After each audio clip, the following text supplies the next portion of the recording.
Jesus said to his disciples, "As you know, the Passover is 2 days away, and the Son of Man will be handed over to be crucified." Then the chief priests and the elders of the people assembled in the palace of the high priest, whose name was Caiaphas, and they schemed to arrest Jesus secretly and kill him. But not during the festival, they said, or there may be a riot among the people. While Jesus was in Bethany, in the home of Simon the leper, a woman came to him with an alabaster jar of very expensive perfume, which she poured on his head as he was reclining at the table. When the disciples saw this, they were indignant. "Why this waste?" they asked. "This perfume could have been sold at a high price and the money given to the poor." Aware of this, Jesus said to them, "Why are you bothering this woman? She has done a beautiful thing to me. The poor you will always have with you, but you will not always have me. When she poured this perfume on my body, she did it to prepare me for burial. Truly, I tell you, wherever this gospel is preached throughout the world, what she has done will also be told in memory of her." Then one of the 12, the one called Judas Iscariot, went to the chief priests and asked, "What are you willing to give me if I deliver him over to you?" So they counted out for him 30 pieces of silver. From then on, Judas watched for an opportunity to hand him over. On the first day of the festival of unleavened bread, the disciples came to Jesus and asked, "Where do you want us to make preparations for you to eat the Passover?" He replied, "Go into the city to a certain man and tell him, 'The teacher says, my appointed time is near.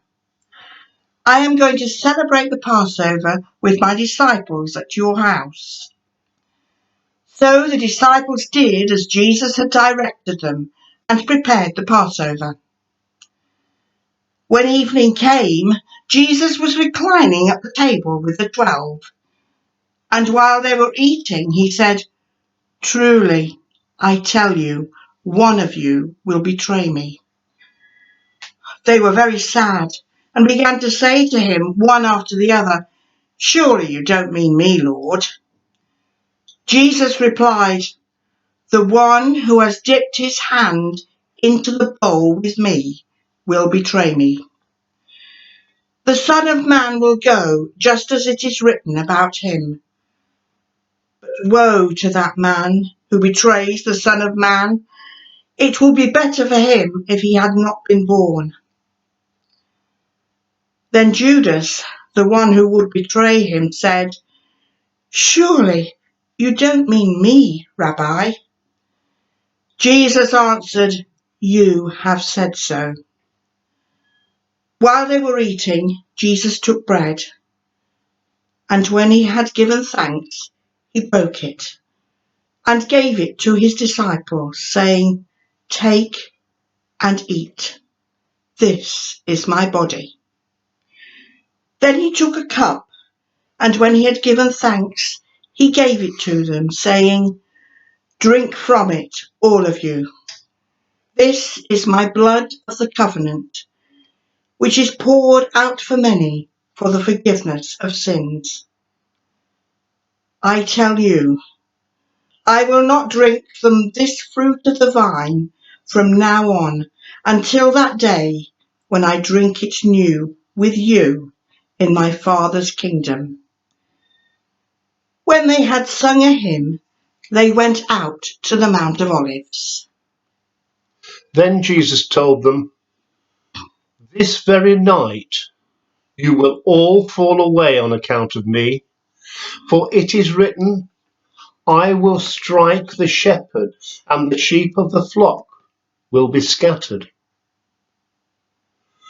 But after I have risen, I will go ahead of you into Galilee. Peter replied, Even if all fall away on account of you, I never will. Truly I tell you, Jesus answered, this very night, before the rooster crows, you will disown me 3 times. But Peter declared, Even if I have to die with you, I will never disown you. And all the other disciples said the same. Then Jesus went with his disciples to a place called Gethsemane, and he said to them, Sit here while I go over there and pray. He took Peter and the 2 sons of Zebedee along with him, and he began to be sorrowful and troubled. Then he said to them, My soul is overwhelmed with sorrow to the point of death. Stay here and keep watch with me. Going a little further, he fell with his face to the ground and prayed, My Father, if it is possible, may this cup be taken from you, yet not as I will, but as you will. Then he returned to his disciples and found them sleeping. Couldn't you men keep watch with me for 1 hour? He asked Peter. Watch and pray so that you will not fall into temptation. The spirit is willing, but the flesh is weak. He went away a second time and prayed, My Father, if it is not possible for this cup to be taken away unless I drink it, may your will be done. When he came back, he again found them sleeping because their eyes were heavy. So he left them and went away once more and prayed the 3rd time, saying the same thing. Then he returned to the disciples and said to them, Are you still sleeping and resting? Look, the hour has come, and the Son of Man is delivered into the hands of sinners. Rise, let us go. Here comes my betrayer. While he was still speaking, Judas, one of the 12, arrived. With him was a large crowd, armed with swords and clubs, sent from the chief priests and the elders of the people. Now the betrayer had arranged a signal with them. The one I kiss is the man. Arrest him. Going at once to Jesus, Judas said, Greetings, Rabbi, and kissed him. Jesus replied, Do what you came for, friend.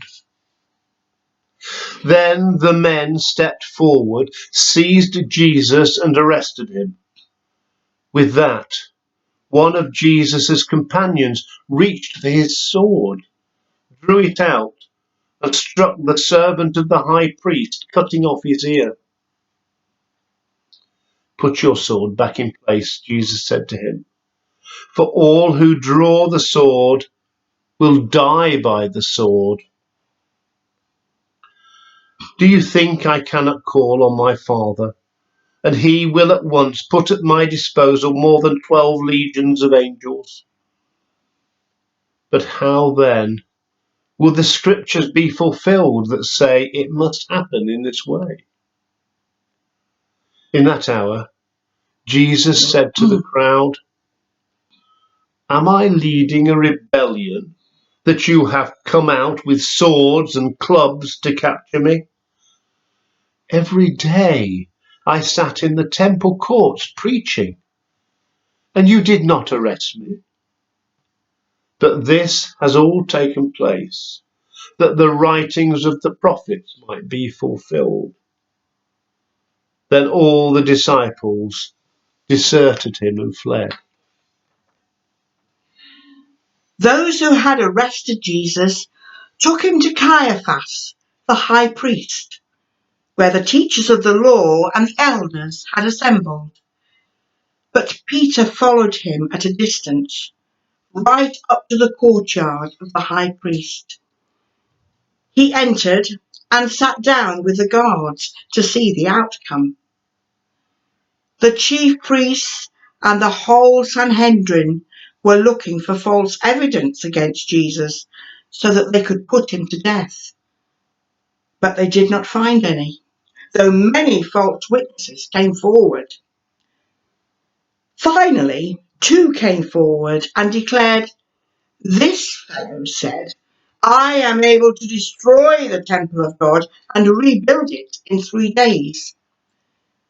Then the high priest stood up and said to Jesus, "Are you not going to answer?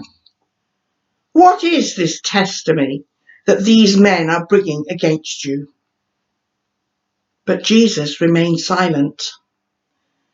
The high priest said to him, "I charge you under oath by the living God. Tell us if you are the Messiah, the Son of God." "You have said so," Jesus replied. "But I say to all of you, from now on you will see the Son of Man sitting at the right hand of the Mighty One and coming on the clouds of heaven." Then the high priest tore his clothes and said, "He has spoken blasphemy. Why do we need any more witnesses? Look, now you have heard the blasphemy. What do you think?" "He is worthy of death," they answered. Then they spit in his face and struck him with their fists. Others slapped him and said, "Prophesy to us, Messiah. Who hit you?" Now Peter was sitting in the courtyard, and a servant girl came to him. "You also were with Jesus of Galilee," she said. But he denied it before them all. "I don't know what you're talking about," he said. Then he went out to the gateway, where another servant girl saw him and said to the people there, "This fellow was with Jesus of Nazareth." He denied it again with an oath. "I don't know the man." After a while, those standing there went up to Peter and said, "Surely you are one of them. Your accent gives you away." Then he began to call down curses, and he swore to them, "I don't know the man." Immediately a rooster crowed. Then Peter remembered the word Jesus had spoken. "Before the rooster crows, you will disown me 3 times." And he went outside and wept bitterly. Early in the morning, all the chief priests and the elders of the people made their plans to have Jesus executed. So they bound him, led him away, and handed him over to Pilate, the governor. When Judas, who had betrayed him, saw that Jesus was condemned, he was seized with remorse and returned the 30 pieces of silver to the chief priests and the elders. "I have sinned," he said, "for I have betrayed innocent blood." "What is that to us?" they replied. "That's your responsibility." So Judas threw the money into the temple and left. Then he went away and hanged himself. The chief priests picked up the coins and said, "It is against the law to put this into the treasury, since it is blood money." So they decided to use the money to buy the potter's field as a burial place for foreigners. That is why it has been called the Field of Blood to this day. Then what was spoken by Jeremiah the prophet was fulfilled.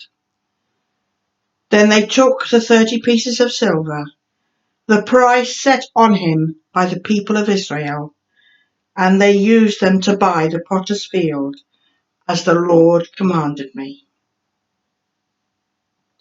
Meanwhile, Jesus stood before the governor, and the governor asked him, "Are you the king of the Jews?"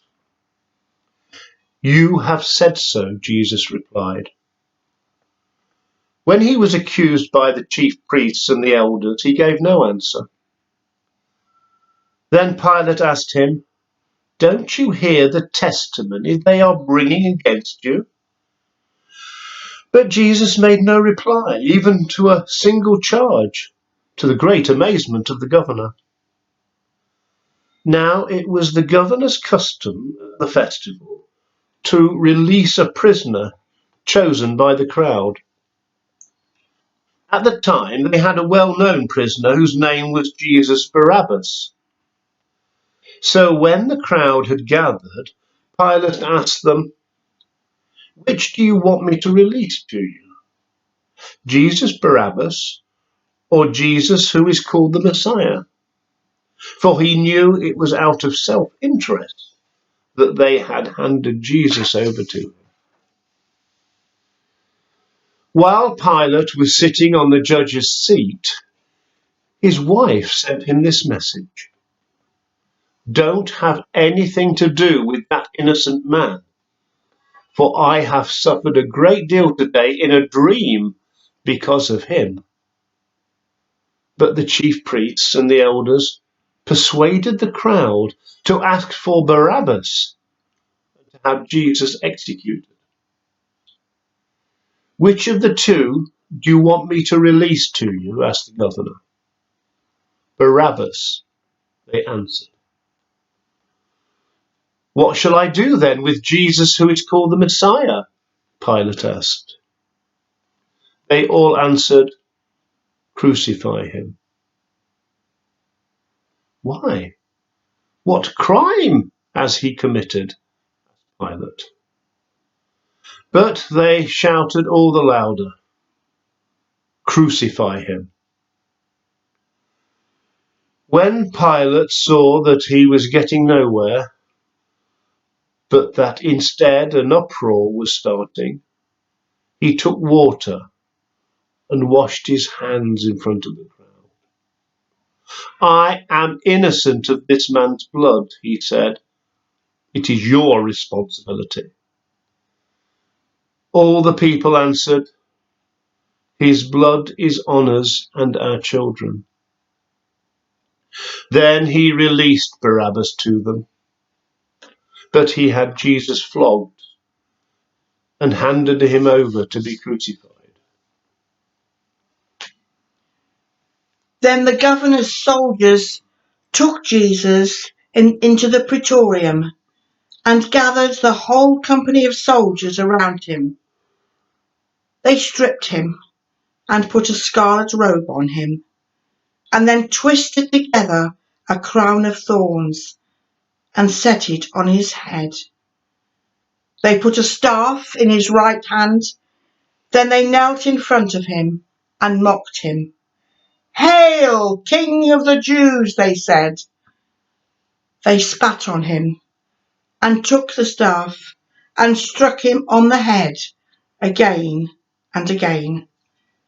After they had mocked him, they took off the robe and put his own clothes on him. Then they led him away to crucify him. As they were going out, they met a man from Cyrene named Simon, and they forced him to carry the cross. They came to a place called Golgotha, which means the place of the skull. There they offered Jesus wine to drink, mixed with gall, but after tasting it, he refused to drink it. When they had crucified him, they divided up his clothes by casting lots, and sitting down, they kept watch over him there. Above his head, they placed the written charge against him. This is Jesus, the King of the Jews. 2 rebels were crucified with him, one on his right and one on his left. Those who passed by hurled insults at him, shaking their heads and saying, "Those who are going to destroy the temple and build it in 3 days, save yourself. Come down from the cross if you are the Son of God."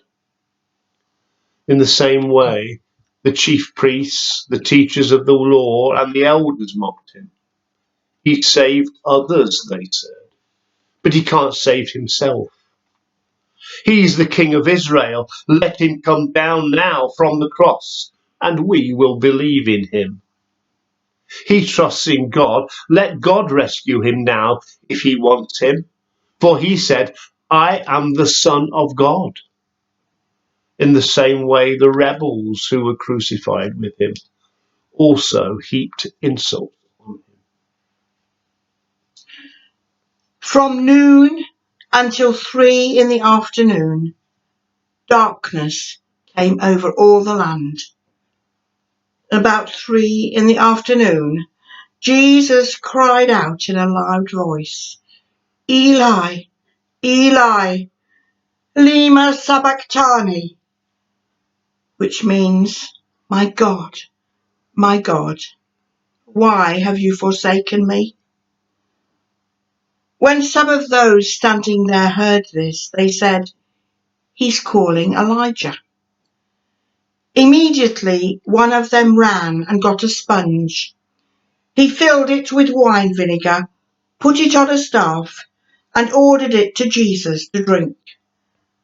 The rest said, "Now leave him alone. Let's see if Elijah comes to save him."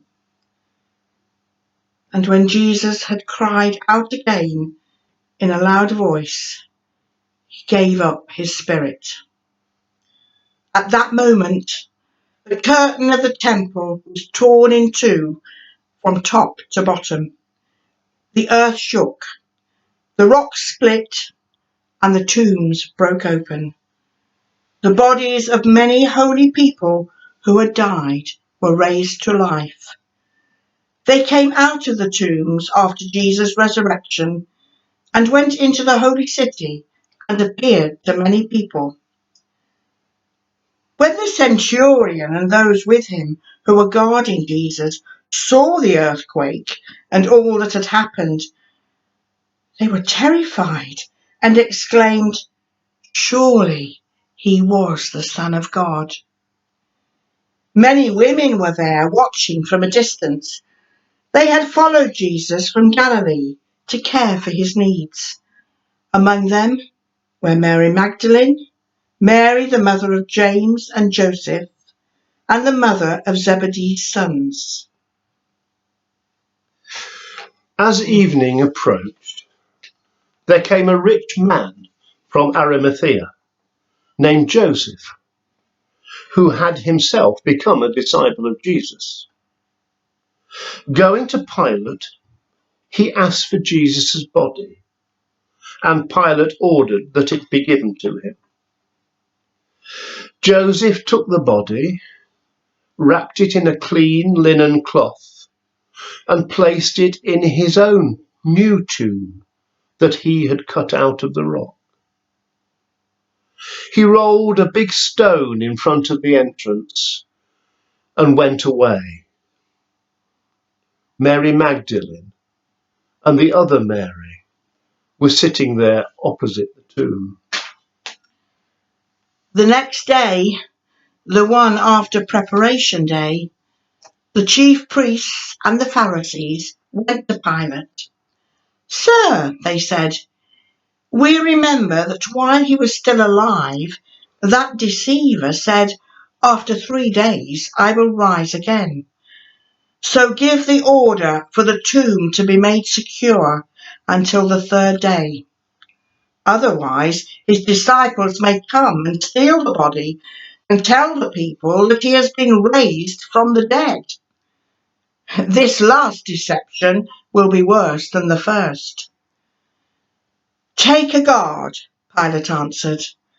Go and make the tomb as secure as you know how. So they went and made the tomb secure by putting a seal on the stone and posting the guard.